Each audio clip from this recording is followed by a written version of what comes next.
is our transfer day from Skukuza to Satara, and we leave a little later than usual.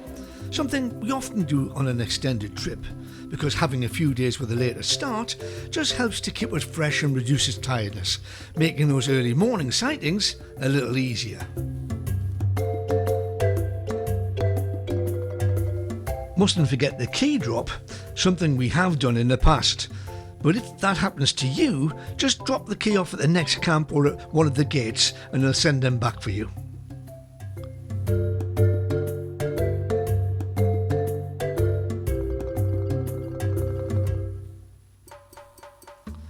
We've had a great time at Skukuza, but we're fired up at the thought of transferring to Satara, officially the best area to see big cats. Let's just hope it lives up to its reputation.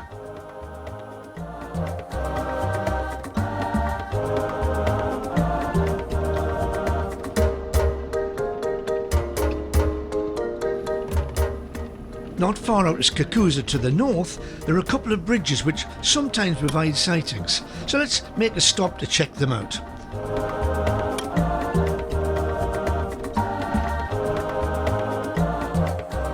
Yes, the hammerkop are around.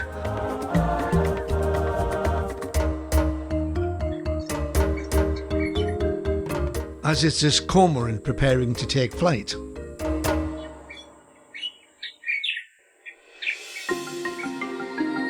Most camps have a nearby troop of both vervets and baboons, and it doesn't take long to come across a small troop of vervets playing on the road. Now if you're tempted to drive past, consider taking a few minutes to sit and watch. They can be very entertaining.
But we've almost 100 kilometres to go, and although that doesn't seem a long way, with regular stops to view the wildlife, it can take several hours longer than you expect.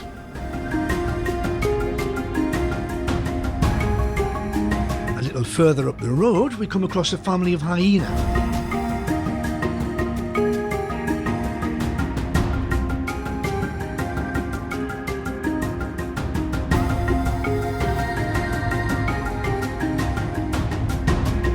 As traffic stops around them, they seem to be looking out for something.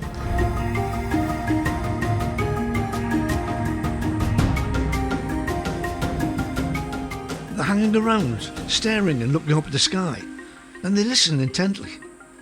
Looking up to see what seems to be of interest to them, there's vultures hovering. Now I've no idea whether the vultures circling have any influence on the hyena, but as the vultures come down to settle in the treetops, the hyena gather on the verge.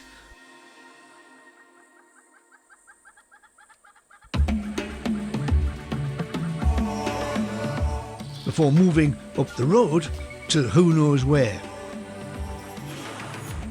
Grazing peacefully, these buffalo ignore what's going on around them, seeking instead to concentrate on the juiciest grass.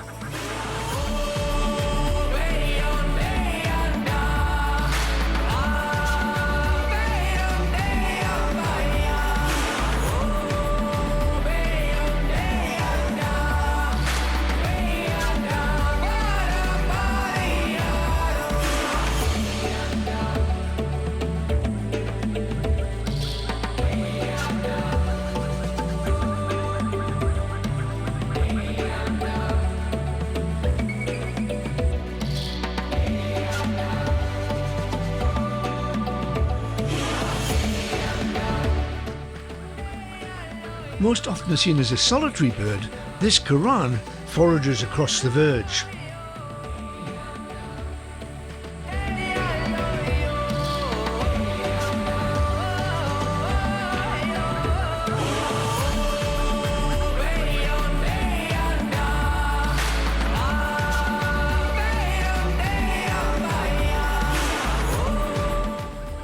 Already falling behind on time, we continue towards Satara.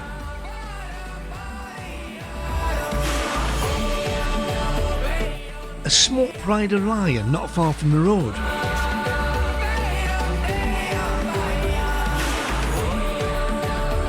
Well, it's not exactly party time, so we move on.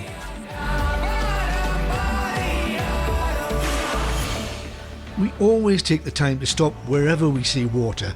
Even passing slowly can mean missing out on a sighting. And we are rewarded with a sighting that we've never seen before.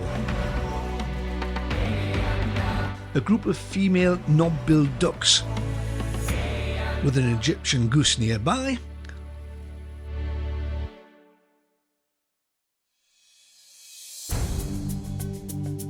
Finishing up with a blacksmith lapwing preening nearby.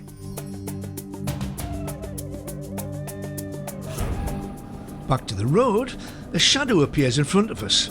Elephants are in the area.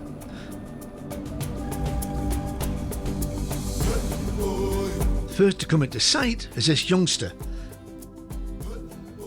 soon to be joined by the troop.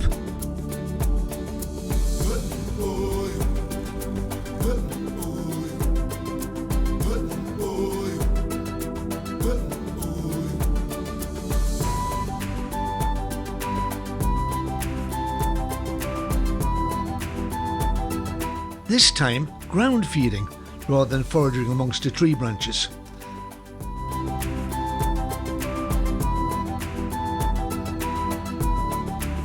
Just above, this Burchell's cuckoo finishes a preening routine.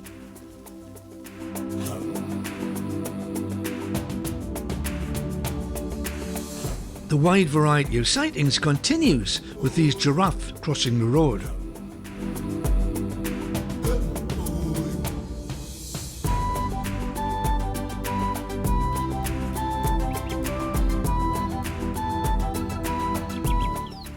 It's not long before they find what they're seeking: fresh green foliage.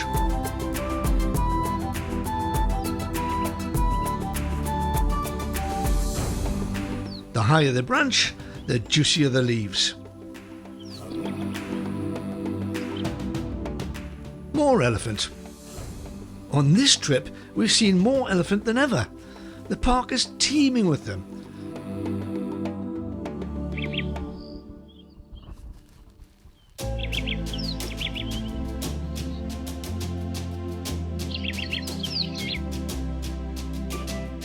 In general, it is recommended for you to stop to let them pass.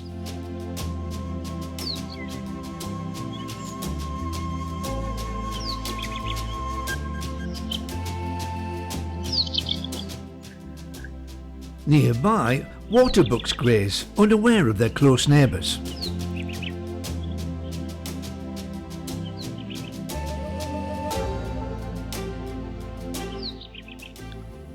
And a little warthog makes its way into the bush.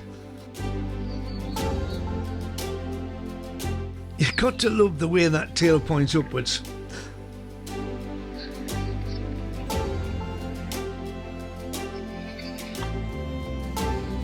And a spurfowl scans the verge for insects.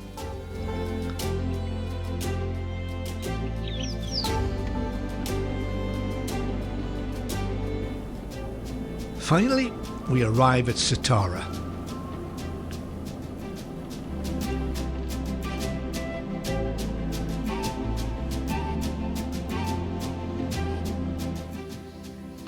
Quickly parking up, we make our way to the camp office to check in. Key collected. Let's see what Satara has to offer. There's a decent shop.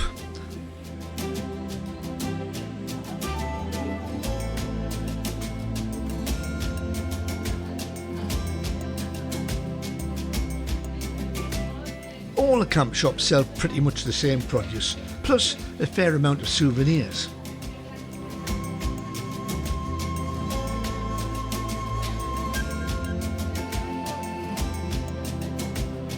Outside, there's a restaurant with a terrace, which has indoor seating if required. There's a snack shop and a pizza store, and there is also limited Wi-Fi. Satara bungalows are situated in circular formation, and it can be tricky to find your accommodation, especially when you return at dusk, so pay careful attention to your route.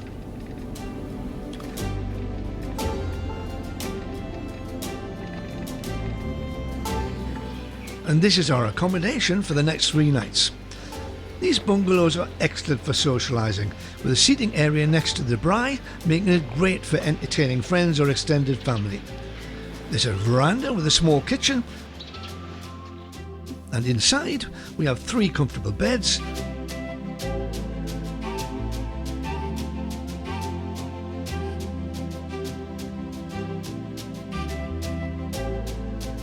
a bathroom and air conditioning. Very comfortable.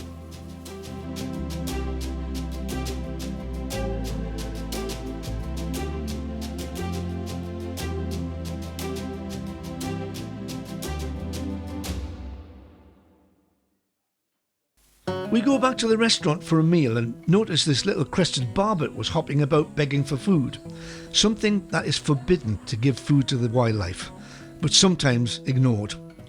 This feeding disrupts the eating pattern of the birds and can have a bad effect on their health. Quick check of the sightings board and off we go again.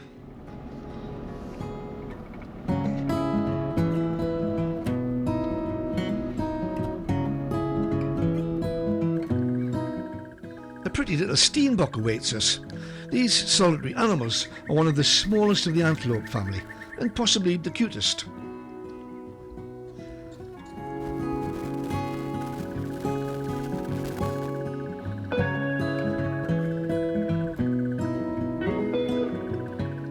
Another common sight in the Satara area are the zebras. And it's fascinating to learn that zebra stripes are like human fingerprints. No two are alike. The baboons are on the move.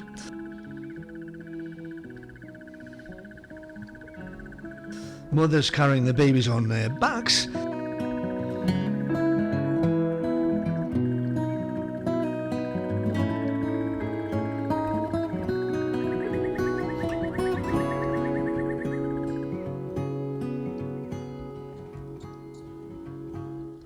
As others stop off to feed.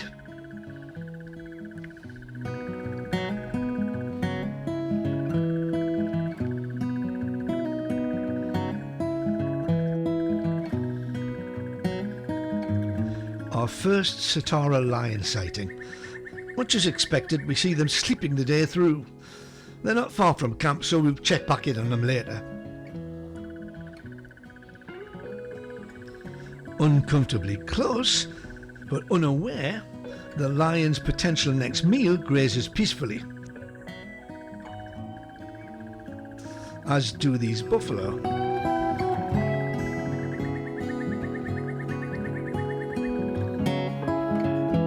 More zebra, and you can see why the cats prosper in this area. It's an all-you-can-eat buffet. And it's been an hour or so, so let's check back at the lions. Well, at least they're still there.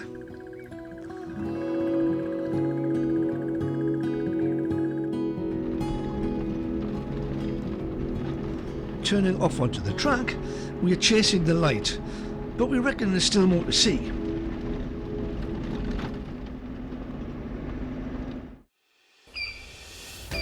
A lone elephant's found a lush patch of grass.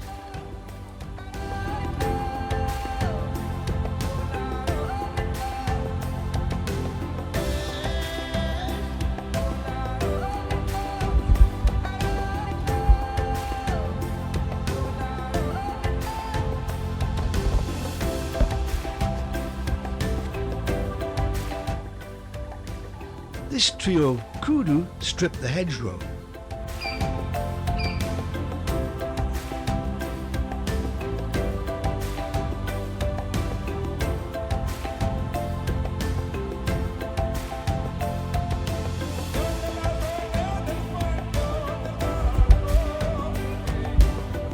very hard work for the dung beetle, pushing a dung ball up to 10 times his own weight, especially with the female coming along for the ride.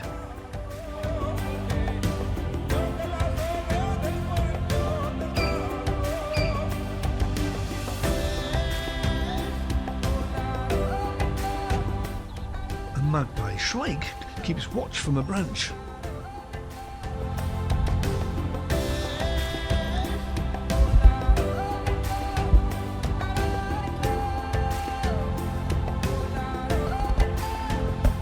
Some of the first kudu females we've seen so far, surrounded by a large herd of impala.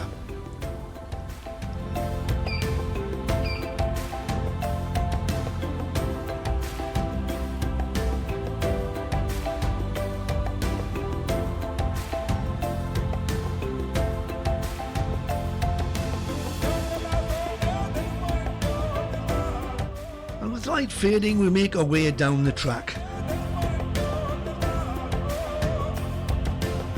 and up the tarmac to the camp. And what a selection we've seen today. Like I've always said, seeing the big five is great, but there's so much more to this park. The sheer diversity of wildlife makes it so exciting. The uncertainty of what the day will offer drives you to explore. And you know, the more you drive, the more you see. See you next time on the Better Photography and Travel channel.